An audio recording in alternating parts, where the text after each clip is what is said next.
વિદ્યાર્થી મિત્રો, ઘણા સમય પછી આપણે આપણી ચેનલ પર હું તમને મળી રહ્યો છું. ત્યાં સુધી ઘણા સમયથી એક મેડિકલ ઇશ્યુના કારણે કોઈ વિડિયો અપલોડ કરી શક્યો નથી, પણ હવે જ્યારે આપણી પ્રથમ પરીક્ષા નજીક આવી રહી છે તો પ્રથમ પરીક્ષાને લગતું આપણે થોડો અભ્યાસ કરીશું. તેમાં ધોરણ 9 અને ગણિતનું પેપર સોલ્યુશન કરીશું આપણે. તો ધોરણ 9 ના ગણિતના પેપર સોલ્યુશનમાં એક પેપર છે આપણી પાસે, એનો વિભાગ A, એના પ્રશ્નો કંઈક આપણને આપેલા છે. આ પ્રશ્નોનું આપણે અત્યારે સોલ્યુશન કરીશું. તો જોઈએ, તો ગણિતના પેપરમાં વિભાગ A માં આપણને ટૂંક જવાબી પ્રશ્નો પૂછાશે, જેમાં પહેલો પ્રશ્ન કંઈક એવો છે કે નીચેના વિધાનો ખરા છે કે ખોટા તે જણાવો. ખરા ખોટા છે. એમાં પહેલો પ્રશ્ન છે, દરેક પ્રાકૃતિક સંખ્યા એ પૂર્ણ સંખ્યા છે. તો પ્રાકૃતિક સંખ્યા આપણે n વડે દર્શાવીએ છીએ અને એમાં 1 2 3 અનંત સુધી બધી સંખ્યાઓ આવશે. અને પૂર્ણ સંખ્યાઓને આપણે w વડે દર્શાવીએ છીએ અને એમાં 0 1 2 3 આવી અનંત સુધી સંખ્યાઓ આવશે. હવે આપણે જોઈએ કે દરેક પ્રાકૃતિક સંખ્યા એટલે કે 1 2 3 અને અનંત સુધી એ બધી પૂર્ણ સંખ્યાઓ છે. તો હા જુઓ, 1 2 3 અને અનંત સુધી એ બધી સંખ્યાઓ પૂર્ણ સંખ્યામાં આવે છે. તો આપણે કહી શકીએ કે દરેક પ્રાકૃતિક સંખ્યા એ પૂર્ણ સંખ્યા છે, માટે આ વિધાન સાચું છે. તો સાચું છે. બીજું વિધાન છે, વર્ગમૂળમાં 64 ભાગ્યા 25 એ સમય સંખ્યા છે. તો વર્ગમૂળમાં 64 ભાગ્યા 25 કરીએ તો 64 નું વર્ગમૂળ આપણને 8 મળશે અને 25 નું વર્ગમૂળ 5. અને આને આપણે p ભાગ્યા q સ્વરૂપમાં લખી શકીએ છીએ, જ્યાં q ≠ 0. સમય સંખ્યા એટલે એવી સંખ્યા કે જેને p ભાગ્યા q સ્વરૂપમાં લખી શકાય અને જેનો છેદ એટલે કે q 0 ના હોવો જોઈએ. તો એવી સંખ્યા છે 8 ભાગ્યા 5, માટે વર્ગમૂળમાં 64 ભાગ્યા 25 એ સમય સંખ્યા છે. તો આ વિધાન પણ સાચું છે. ઓકે, હવે બીજું, નીચે આપેલા પ્રશ્નોના જવાબ માટે સાચો વિકલ્પ પસંદ કરો. આપણે નીચે આપેલા વિકલ્પો પસંદ કરવાના છે. તો એમાં આપણો ત્રીજો પ્રશ્ન છે, ખાલી જગ્યા એ અસમય સંખ્યા છે. હવે આપણે હાલ વાત કરીએ કે સમય સંખ્યા એટલે જેને p ભાગ્યા q સ્વરૂપમાં દર્શાવી શકાય તથા q ≠ 0 હોવો જોઈએ. તો એવી સંખ્યાને આપણે સમય સંખ્યા કહીશું. એના સિવાયની બધી જ સંખ્યાઓ અસમય સંખ્યા થશે. તો અહીંયા જોઈએ આપણે, વર્ગમૂળમાં 225 છે. તો વર્ગમૂળમાં 225 જે રહ્યા એ 15 થઈ જશે. કેમ કે 225 એ 15 નો વર્ગ છે, એટલે વર્ગમૂળમાં 225 બરાબર 15 થાય અને આ 15 ને આપણે 15 ભાગ્યા 1 લખી શકીએ, એટલે 15 ભાગ્યા 1 એ તો સમય સંખ્યા થઈ. બીજી જોઈએ, 0.20 200 2002 એટલે કે આ અનંત સુધી વિસ્તરેલી સંખ્યા છે અને આજે આપણને બી વિકલ્પમાં આપેલી સંખ્યા રહી એ અનંત અને અનાવૃત છે. તો અનંત અને અનાવૃત જે સંખ્યા હોય એ અસમય સંખ્યા હોય, એટલે આપણો જવાબ આવશે બી. ખાલી જગ્યાએ અસમય સંખ્યા છે તો 0.20 200 2000 20000 આવું અનંત સુધી આપણે લખી શકીએ. તો આવી સંખ્યા જે રહી એ અસમય સંખ્યા થાય, એટલે આપણો જવાબ છે વિકલ્પ બી. ચોથો પ્રશ્ન, p of x બરાબર 9x ઓછા 5 નું શૂન્ય ખાલી જગ્યા છે. આપણી પાસે p of x કંઈક આવું છે, 9x ઓછા 5 હવે p of x ના શૂન્ય શોધવા હોય તો p of x બરાબર 0 લેવું પડે, તો એને આપણે 0 લઈ લઈએ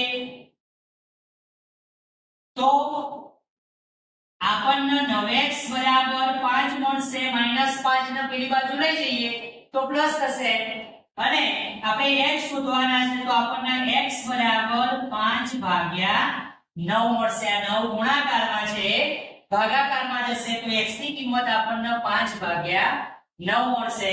તો અહીંયા આપણને વિકલ્પોમાં પહેલો જ વિકલ્પ આપેલ છે 5 ભાગ્યા 9, એટલે આપણો જવાબ થશે વિકલ્પ A 5 ભાગ્યા 9. પછીનો પ્રશ્ન આપણો કઈ કેવો છે કે વિધાનો સાચા બને તે રીતે ખાલી જગ્યાઓ પૂરો. આપણને વિધાન આપે છે કે વિધાનો સાચા બને એવી રીતે આપણે આ ખાલી જગ્યાઓમાં જવાબ લખીશું. એમાં પાંચમો પ્રશ્ન છે યુક્લિડ ખાલી જગ્યા દેશનો વતની હતો. તો પાંચમા ચેપ્ટરમાં યુક્લિડ આવું નામ આવશે, જે ગણિતશાસ્ત્રી હતો અને યુક્લિડ એ ઇજિપ્તનો ગણિતશાસ્ત્રી છે. તો યુક્લિડ ઇજિપ્ત દેશનો વતની હતો. યુક્લિડ ઇજિપ્ત દેશનો વતની હતો. એના પછીનો પ્રશ્ન છઠ્ઠો ખાલી જગ્યાએ થેલ્સનો શિષ્ય હતો. તો થેલ્સના શિષ્યનું નામ છે પાયથાગોરસ. યાદ રાખવાનું છે પાયથાગોરસ એ થેલ્સનો શિષ્ય હતો. થેલ્સના શિષ્યનું નામ છે પાયથાગોરસ. આપણને ઊંધો પ્રશ્ન પૂછાય કે પાયથાગોરસ એ કોનો શિષ્ય હતો, તો આપણે એમાં લખીશું પાયથાગોરસ એ થેલ્સનો શિષ્ય હતો. ઓકે. એના પછી સાતમો પ્રશ્ન 3x બરાબર 2y + 1.5 આ પોઈન્ટ પછી જે 5 આપે છે એની પર 12 છે. આ સમીકરણને ડિચલ-સુરેખ સમીકરણના પ્રમાણિત સ્વરૂપમાં લખી અને c ની કિંમત શોધવાની છે. તો c ની કિંમત ખાલી જગ્યા હોય આપણે ખાલી જગ્યા પૂરવાની છે. તો જોઈએ આપણી પાસે કંઈક આવું છે કે 3x બરાબર 2y + 1.5 નો 12. હવે આપણે આ 2y અને 1.5 નો 12 છે એને બરાબરની બીજી બાજુ લાવીએ તો શું થાય તે જોઈશું. 3x આ 2y બરાબરની આ સાઈડ આવશે તો માઈનસ થઈ જશે. 1.5 નો 12 છે એને આ બાજુ લાવીશું તો એ પણ માઈનસ થશે, એટલે -1.5 બરાબર 0. તો આ જે સમીકરણ બન્યું કે ax + by + c બરાબર 0 ટાઈપનું છે, એટલે કે દ્વિચલ-સુરેખ સમીકરણના વ્યાપક સ્વરૂપમાં છે, પ્રમાણિત સ્વરૂપમાં છે. તો અહીંયા a બરાબર 3 થાય, x સાથે જે ગુણાયેલું છે x નો સહગુણક એને a કહીશું, y નો સહગુણક જે છે -2 એ b થાય અને જે અચળ પદ છે c -1.5 નો 12 એ c થશે. એટલે કે c ની કિંમત 1.5 નો 12 પણ માઈનસ, તો c ની કિંમત આવશે -1.5 નો 12. હવે એના પછી એક વાક્ય કે શબ્દમાં જવાબ આપો આવો છે. તેમાં પહેલો પ્રશ્ન છે એટલે કે આપણો આઠમો પ્રશ્ન x અક્ષ અને y અક્ષ જે બિંદુએ છેદે તે બિંદુનું નામ શું છે. આપણે યામાક્ષો જે રહી આપણી x અક્ષ અને y અક્ષ એ બંને જ્યાં છેદે છે અહીંયા એ બિંદુનું આપણે કંઈક નામ આપેલું છે જેને આપણે ઉગમ બિંદુ એવું કહીએ છીએ. એ બિંદુનું નામ શું છે? ઉગમ બિંદુ. અને ઉગમ બિંદુના યામ 0 0 હોય. ઉગમ બિંદુના યામ આપણે 0 0 લખીએ છીએ. તો x અક્ષ અને y અક્ષ જે બિંદુએ છેદે તે બિંદુના યામ 0 0 થાય અને એ બિંદુનું નામ છે ઉગમ બિંદુ. વ્યાખ્યા આપો ચોરસ. આવો આપણો નવો પ્રશ્ન છે. ચોરસની વ્યાખ્યા. તો ચોરસ એક ચતુષ્કોણ છે. ચોરસ શું છે? ચતુષ્કોણ. એમાં પણ સમાંતર બાજુ ચતુષ્કોણ છે. તો ચોરસની વ્યાખ્યા શું થશે કે જે ચતુષ્કોણની ચારે બાજુઓના માપ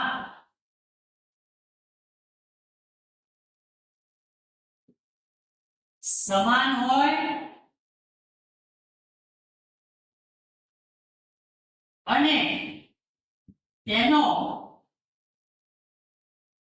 એક ખૂણો કાટકોણ હોય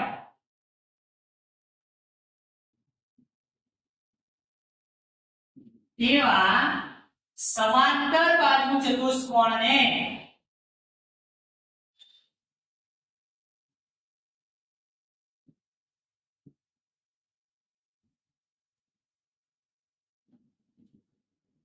ચોરસ કહે છે.